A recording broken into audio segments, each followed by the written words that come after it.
A child drops a glass. A notebook slips from small hands. A wrong answer echoes in a classroom. And before the child can understand what happened, a loud voice fills the room. In that single moment, the mistake stops being a lesson and becomes fear. Dr. Benjamin Spock spent his life warning the world about this exact moment because he knew something most people forget. When adults shout, children do not learn what is right. They learn to be afraid of being wrong. Dr. Benjamin Spock did not become famous by shouting at parents or blaming society. He became famous because he listened. He listened to children crying in clinics. He listened to exhausted mothers who felt guilty and confused. He listened to fathers who believed discipline meant fear because that is how they were raised. And after listening for years, he said something that changed parenting forever. Children do not need fear to grow strong. They need security. At a time when parents were told to be strict and distant, Spock said the opposite. He said, "Hold your child. Talk calmly. Trust your instincts." This message shocked America.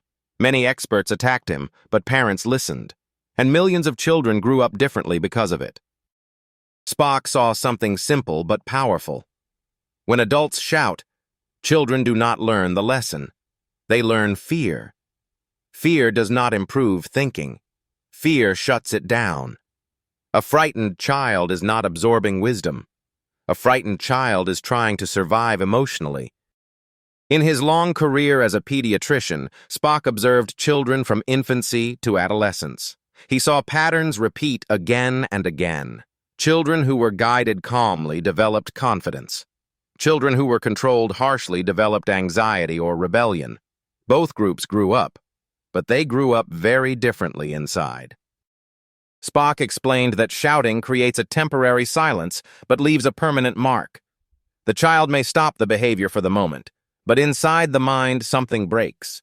Trust weakens. Curiosity shrinks. The child begins to hide mistakes instead of learning from them. One of Spock's strongest beliefs was that children want to do well. They are not born wanting to disappoint parents or teachers. When a child misbehaves or fails, something inside them is struggling. Shouting treats the symptom. Calm guidance treats the cause. He often gave examples from everyday family life. A child spills milk at the table. A parent yells. The child freezes. Hands shake. Tears appear. What has been taught? Not balance. Not responsibility. Only fear. The next time the child hides the spill or lies. The mistake has multiplied. Spock explained that children learn self-control by watching calm adults, not angry ones. A parent who manages frustration teaches emotional regulation without a single lecture. A teacher who corrects gently teaches respect without humiliation. He warned society that harsh discipline creates outward obedience but inner damage. A child who behaves perfectly out of fear is not emotionally healthy. That child is suppressing feelings. Suppressed feelings do not disappear. They return later as anger, depression, or confusion. Spock research and observations showed that emotional security is the foundation of intelligence. A child who feels safe explores. A child who feels threatened withdraws. Learning needs openness. Fear closes the mind. Teachers who shout may control classrooms, but they do not educate minds. Spock believed education should strengthen confidence, not break it. He encouraged adults to see mistakes as communication. Every mistake is a message. Something is too hard.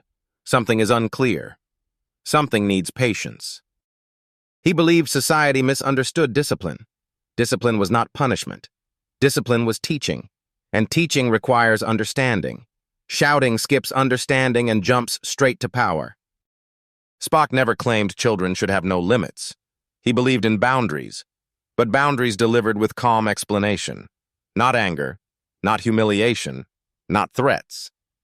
He often said children cooperate more when they feel respected. Respect does not weaken authority, it strengthens it. Spock also warned about long-term effects. Children raised under constant shouting grow into adults who either fear authority or become harsh authority themselves. This cycle repeats across generations. He believed breaking this cycle was a responsibility, not just a parenting choice. His famous book, Baby and Child Care, did not succeed because it was scientific only. It succeeded because it was human. It told parents they were not failures. It told them love was not weakness. It told them shouting was not strength. Millions of parents felt relief reading his words. They realized kindness was allowed, calmness was effective, listening mattered. Spock also addressed teachers and institutions. He believed schools should feel emotionally safe. Learning cannot happen under constant stress. A child afraid of embarrassment cannot focus on ideas. Fear occupies the mind. He believed society needed to redefine success. Not silent children, not obedient students, but emotionally balanced humans. Dr. Benjamin Spock's message was not soft. It was strong. It required self-control from adults. It required patience. It required breaking old habits. He challenged parents to manage their own emotions before correcting children. He believed adults often shout not because children are wrong, but because adults are overwhelmed. His work taught one deep truth. Shouting is about adult frustration, not child education. When adults calm themselves, children learn to calm themselves. Emotional intelligence is transferred, not taught.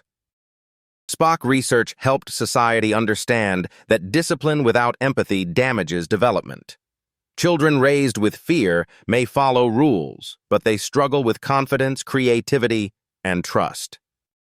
His message still matters today more than ever. Modern children face pressure from screen schedules and expectations. Shouting adds weight to an already heavy mind.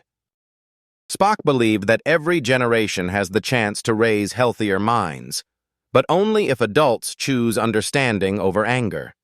He did not ask parents to be perfect. He asked them to be aware. When a child fails, pause.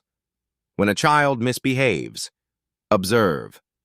When frustration rises, breathe. This pause is where learning begins. Dr. Benjamin Spock gave society permission to be humane. He showed that calm guidance builds stronger minds than fear ever could. Children do not remember every rule, but they remember how adults made them feel, and feelings shape thinking. That is why shouting does not teach children. It teaches fear. And calm guidance does not spoil children. It builds human beings. That was Spock's legacy.